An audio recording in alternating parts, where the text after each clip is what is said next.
Holy cheese balls, Brian. What a game here at Folsom Field today.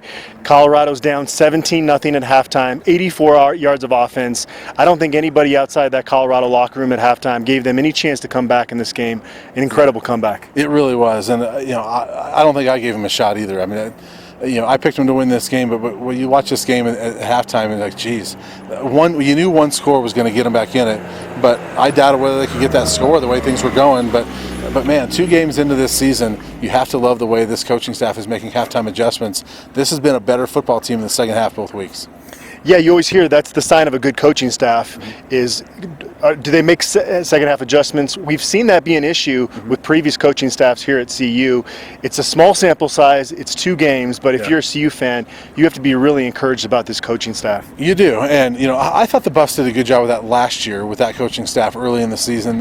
Second half against Nebraska, they made some big time changes out in Lincoln. I thought they did a good job there. So I'd throw a little caution there to not get too excited about it yet, but you have to love the start. And the way Jay Johnson's offense came out and adjusted, he made some big time calls in the second half. The way Tyson Summers came out, and that defense was different. And there were some questions in the press conference about the defense keeping the Buffs in this game in the first half. I didn't think the defense was particularly great in the first half, but the second half I thought they were really good. And really aside from that one big play that they hit, that 75-yard screen pass, Nebraska didn't do a whole lot on defense, and the Buffs came with some pressure. They got some big time sacks and caused some turnovers. That was a great effort. Frankly, Nebraska could have been up by quite a bit more than 17-0 at halftime. Steven Montez, rough first half. You got to give him credit. There's, I think, a lot of quarterbacks that would have gotten down on themselves, and he comes out and just keeps fighting. And that flea flicker play to Katie Nixon, the longest play from scrimmage in CU football history.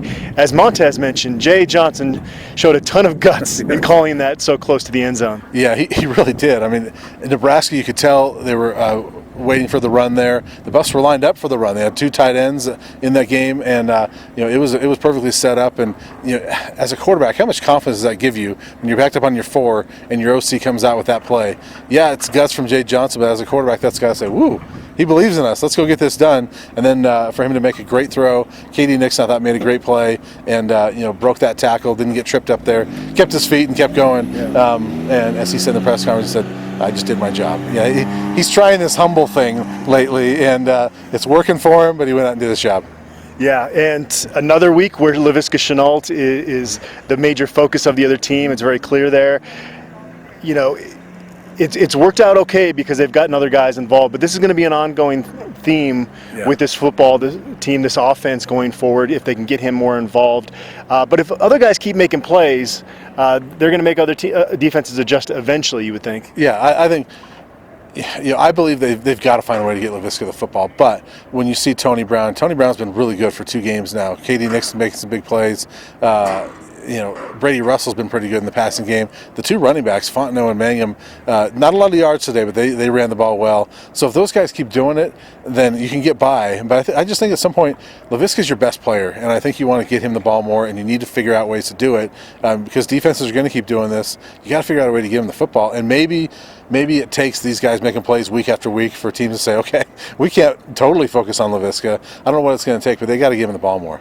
Defensively, Davion Taylor, we talked a lot about the tough transition he was making to the star position after playing buffbacker last year.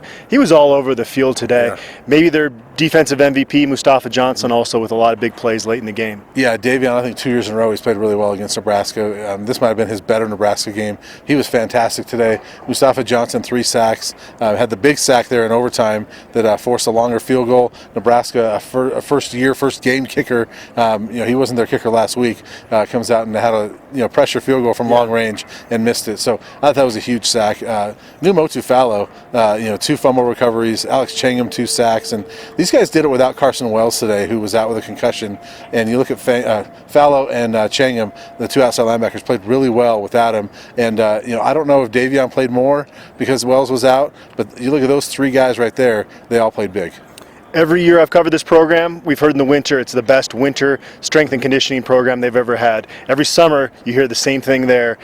It's kind of shown itself, again, small sample size, but this is the second week where they've looked like the better conditioned team late in the game. Katie Nixon made the comment that we didn't win this game today. We won it back during the summer with our workouts. Yeah, you hear that we've heard that in the past before. It's certainly showing up right now. I think at this point you like it, but I want to see it in October and November.